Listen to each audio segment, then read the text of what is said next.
Spider-Man es uno de los personajes más importantes de Marvel, pero durante décadas su historia en el cine ha sido muy complicada, más de lo que parece. Hoy lo vemos junto a personajes como Capitán América, Iron Man y otros personajes de todo el universo de Marvel, mientras Sony continúa produciendo películas relacionadas a Spider-Man. Pero si Spider-Man es de Marvel, ¿por qué Sony tiene tanto control sobre las películas? La respuesta para este video es mucho antes de que existiera el universo de Marvel, cuando este tenía una crisis económica y tuvo que empezar a licenciar los derechos cinematográficos de varios personajes. Spider-Man terminó en manos de Sony mientras otros héroes y franquicias fueron a diferentes estudios y lo que parecía una decisión necesaria para sobrevivir terminará creando una relación muy complicada que hasta la fecha todavía existe. Hoy quiero contar la historia de cómo Marvel perdió parte de todo el futuro que actualmente tiene y cómo Sony convirtió a Spider-Man en una de las franquicias más importantes y cómo ambas compañías terminaron necesitando una a la otra.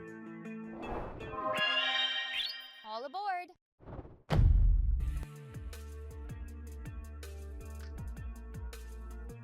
A finales de los años 80, Marvel todavía era una de las editoriales de cómics más importantes de Estados Unidos, pero durante la siguiente década, en los 90s, la situación empezó a complicarse. El mercado de los cómics sufrió una caída muy grande, Marvel acumuló problemas financieros y en 1996 terminó solicitando protección por bancarrota, y la compañía ocupaba reorganizarse para encontrar nuevas formas de generar ingresos. Y una de las opciones más importantes estaba en uno de los personajes que hasta entonces Hollywood no sabía cómo aprovecharlo muy bien. Marvel comenzó entonces a licenciar derechos cinematográficos de varios personajes. La idea no era regalar a los personajes, sino permitir que otros estudios hicieran las películas a cambio de acuerdos que pudieran generar dinero. Por eso durante aquellos años diferentes personajes terminaron en manos de diferentes compañías. Por ejemplo, Fox consiguió los derechos cinematográficos de Marvel, mientras que Universal encontró a Hulk, y Spider-Man por su parte terminará siendo el personaje más importante de estos acuerdos. Pero la historia de Spider-Man era especialmente complicada. Marvel ya había intentado llevarlo al cine durante años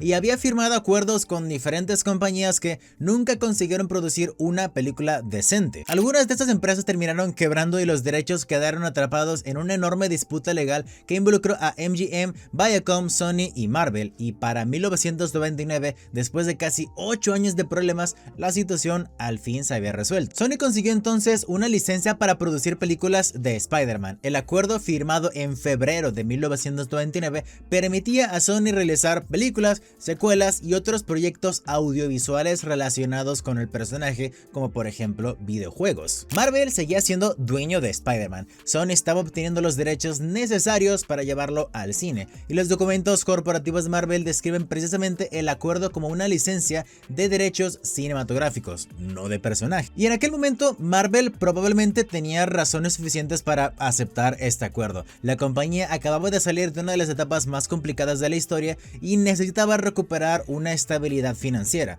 Lo que nadie sabía era cuánto iba a valer Spider-Man actualmente en el cine. Sony estaba comprando los derechos cinematográficos de uno de los personajes más populares de Marvel, y de hecho tuvo la oportunidad de comprar prácticamente todos los personajes de Marvel, pero simplemente apostaron por Spider-Man por la cantidad de $5 millones. Pero para Marvel aquello representaba algo más importante, la posibilidad de que Spider-Man finalmente llegara al cine, y si la película funcionaba, la gente iba a recordar más a Spider-Man y por ende iban a comprar más cómics. El problema sería descubrir qué ocurriría cuando Spider-Man dejara de ser solamente una apuesta muy indecisa y se convirtiera actualmente en probablemente la franquicia más importante que tiene Sony en la actualidad.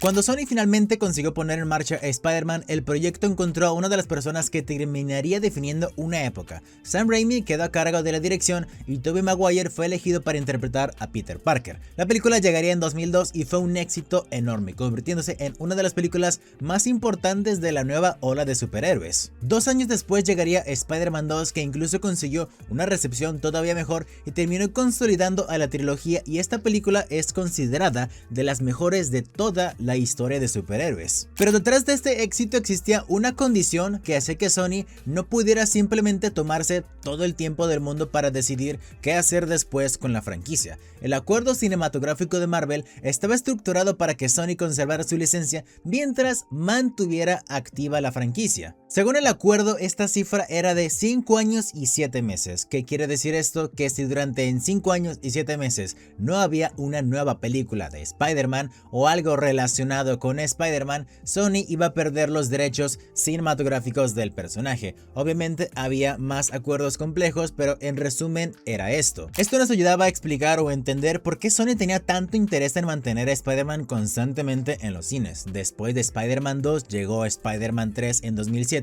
y la película fue otro éxito comercial, pero su producción había sido más complicada. Sam Raimi terminó descontento con algunos de los aspectos de la película y después de su estreno comenzó el desarrollo de la cuarta entrega. El problema era que conseguir un buen guión estaba resultando mucho más difícil de lo esperado. Se había trabajado en varias versiones de guión y posteriormente participaron otros escritores. Sam Raimi quería que la cuarta película funcionara realmente bien y no repetir los problemas que ya había tenido la tercera película. La situación se fue alargando mientras Sony necesitaba avanzar y en 2009 Sam Raimi todavía estaba intentando encontrar una historia con la cual se sintiera satisfecho y la película tenía prevista para estrenarse máximo en el año 2011. Pero finalmente en enero del año 2010 Sony anunció que oficialmente Spider-Man 4 quedaba cancelada y que la franquicia sería reiniciada con un nuevo elenco y un nuevo equipo creativo. Así terminó la etapa de Tobey Maguire y Sam Raimi, no porque Spider-Man hubiera dejado de funcionar correctamente, sino porque Sony no estaba dispuesta a seguir esperando por una nueva película que todavía ni siquiera tenía pañales. Lo siguiente que quedaba no era cualquier cosa, querían empezar desde cero porque era mucho más fácil volver a contar la historia únicamente con la intención de continuar con los derechos cinematográficos. Tal vez la primera película no nos va a funcionar, pero sobre la marcha nos da otros casi 6 años para pensar en una buena idea. Así es como llega The Amazing Spider-Man con Andrew Garfield y esta vez Sony no solamente quería hacer otra película de Spider-Man, quería construir algo más grande porque Marvel ya estaba con su universo cinematográfico.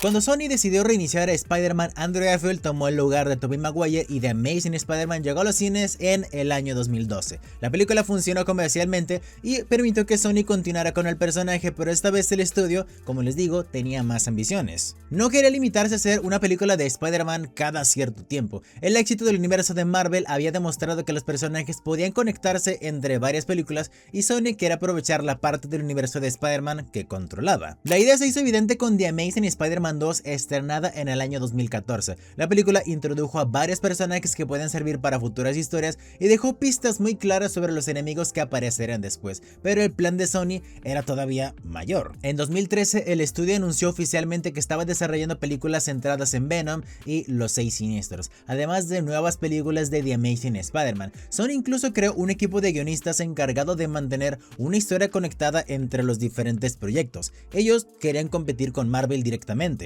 La estrategia tenía mucho sentido desde cualquier punto de vista empresarial. Spider-Man es una de las franquicias más valiosas de Sony y el estudio quería aprovechar también a los villanos y todos los personajes secundarios. De hecho, Amy Pascal llegó a hablar públicamente sobre la intención de expandir el universo hasta el punto de estrenar una película relacionada con Spider-Man cada año. El problema fue que The Amazing Spider-Man 2 no consiguió convencer al público y aunque recaudó una cantidad importante, la recepción fue más complicada que las primeras películas de Sam Raimi y eso hizo que Sony estuviera replanteándose rápidamente los planes a futuro. El estudio llegó incluso a programar los 6 Siniestros para noviembre del año 2016 antes que llegara siquiera The Amazing Spider-Man 3, que había quedado prevista para el año 2018 aproximadamente. Pero entonces ocurrió algo que cambió completamente el panorama y es que Sony estaba intentando construir su propio universo de Spider-Man mientras Marvel llevaba años demostrando que era capaz de conectar películas de superhéroe de una manera casi perfecta. Mientras Sony intentaba descubrir cómo hacer que los villanos sostuvieran una franquicia sin Spider-Man directamente,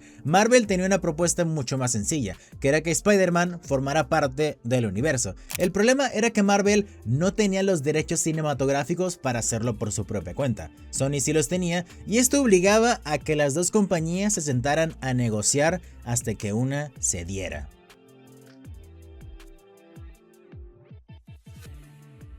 Para 2014, Sony tenía un problema muy evidente. Spider-Man sigue siendo una franquicia importante, pero The Amazing Spider-Man 2 había dejado en claro que el estudio no estaba consiguiendo construir el famoso universo que tanto estaban planeando. Al mismo tiempo, Marvel estaba viviendo algo completamente distinto, y es que el MCU se había convertido en un fenómeno mundial y la idea de conectar personajes entre películas funcionaba mucho más fácil de lo que Sony lo estuviera intentando varios años. Entonces ocurrió algo que unos años antes habría parecido imposible, y es que Marvel y Sony empezaron a negociar para compartir a Spider-Man. El acuerdo se anunció oficialmente en febrero de 2015. Spider-Man aparecerá primero en una película de Marvel que terminaría siendo Capitán América Civil War, mientras que Sony continuaría produciendo sus propias películas del personaje. Kevin Feige entraría como el productor junto con Amy Pascal, pero había una condición fundamental: Sony seguiría financiando, distribuyendo y siendo propietaria de las películas de Spider-Man, además de conservar el control creativo al final de todas las decisiones.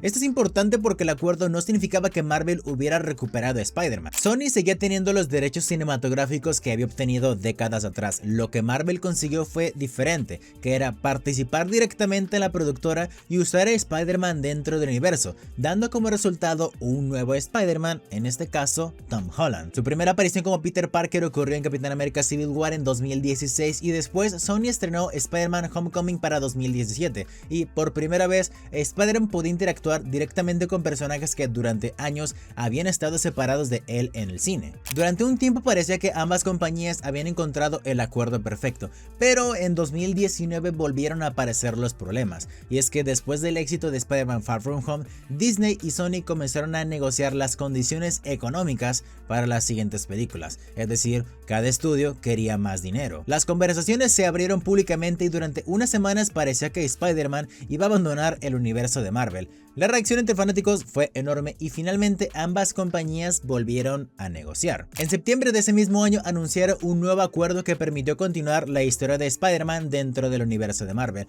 y esto nos dejó con una situación muy extraña. Sony no tenía que vender a Spider-Man para permitir que Marvel lo utilizara, y Marvel tampoco ocupaba recuperar los derechos cinematográficos para verse beneficiados del personaje. Ambas compañías habían descubierto que podían ganar más compartiendo el personaje que intentar competirlo por separado, pero para entender exactamente qué significa esto, todavía falta responder a la pregunta más importante, y es que después de tantos acuerdos, películas, disputas, videojuegos, ¿quién es realmente el dueño de Spider-Man en el cine?